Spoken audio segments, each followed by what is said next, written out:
টুকরো মেঘের মতো শুভ্র, বাতাসের মতো হালকা, আর হাতের মুঠোয় বন্দি করা যায় আস্ত একটা শাড়ি। শুনতে রূপকথার মতো মনে হলেও এটিই ছিল বাঙালির হাজার বছরের গর্ব, মসলিন। ঢাকার তাঁতিদের নিপুণ আঙুলের জাদুতে বোনা এই বস্ত্র একসময় শাসন করেছে রোমান সাম্রাজ্য থেকে মুঘল দরবার পর্যন্ত। কিন্তু কালের আবর্তে এবং ঔপনিবেশিক শাসনের নিষ্ঠুরতায় সেই গর্বের মসলিন আজ শুধুই এক দীর্ঘশ্বাসের নাম। মসলিন কোনো সাধারণ কাপড় ছিল না, এটি ছিল সূক্ষ্মতার এক চরম নিদর্শন। ঢাকার চারপাশের নদী তীরবর্তী অঞ্চলে জন্মানো বিশেষ প্রজাতির তুলা ফুটি কার্পাস থেকে তৈরি হতো এই কাপড়। সূক্ষ্মতা। একটি মসলিন শাড়ি এতটাই পাতলা ছিল যে আস্ত একটি শাড়ি একটি ছোট আংটির ভেতর দিয়ে পার করে দেওয়া যেত।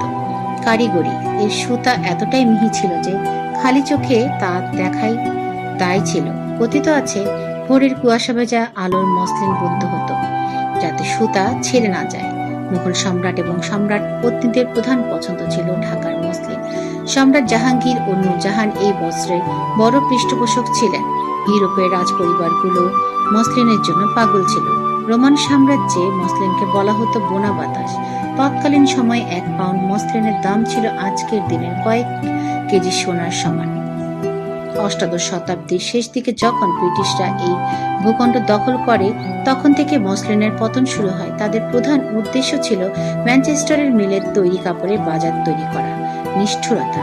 ব্রিটিশরা মসলিন তাঁতিদের উপর অবর্ণনীয় নির্যাতন শুরু করে। অভিযোগ আছে তাঁতিরা যেন আর কখনোই এই সূক্ষ্ম কাপড় বুনতে না পারে, সেজন্য অনেক দক্ষ তাঁতের বৃদ্ধাঙ্গুলি কেটে দেওয়া হয়েছিল। ফুটি কার্পাসের বিলুপ্তি। মসলিন তৈরির প্রধান কাঁচামাল ফুটি কার্পাস গাছটিও এক সময় অযত্নে আর অবহেলায় প্রকৃতি থেকে হারিয়ে যায়। 1850 সালের পর ঢাকা থেকে মসলিন প্রায় বিলুপ্ত হয়ে যায়। দীর্ঘ 170 বছর পর বর্তমান বাংলাদেশের গবেষকরা মসলিনকে ফিরিয়ে আনার এক অসম্ভব মিশন হাতে নিয়েছেন। দীর্ঘ 6 বছরের গবেষণার পর বিজ্ঞানীরা সেই ফুটি কার্পাস খুঁজে বের করেছেন এবং মসলিন তৈরির প্রযুক্তি পুনরুদ্ধার করেছেন। গবেষকরা 170 বছর আগের মসলিনের নমুনার সাথে বর্তমানে তৈরি কাপড়ের মিল খুঁজে পেয়েছেন, যা বাঙালি জাতির জন্য এক বিশাল বিজয়। মসলিন কেবল একটি কাপড় নয়, এটি বাঙালির মেধা, ধৈর্য এবং শৈল্পিক উৎকর্ষের প্রমাণ। হারিয়ে যাওয়া এশিয়া সম্পদটি আবার ফিরে আসা মানে আমাদের জাতীয় পরিচয়ের একটি বড় অংশকে পুনরুদ্ধার করা। যদিও সেই আগের মতো মসলিনের ব্যাপক উৎপাদন সম্ভব নয়, তবুও এর পুনর্জন্ম বিশ্বকে জানান দেয় যে বাঙালির হাতের জাদু হারিয়ে যায়নি।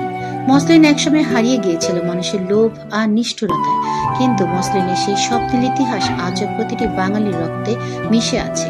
ঢাকার সেই তাঁতিদের প্রতি শ্রদ্ধা জানিয়ে আমরা আজও বলতে পারি, মসলিন মরেনি, মসলিন রয়ে গেছে আমাদের ঐতিহ্যের সোনালী পাতায়।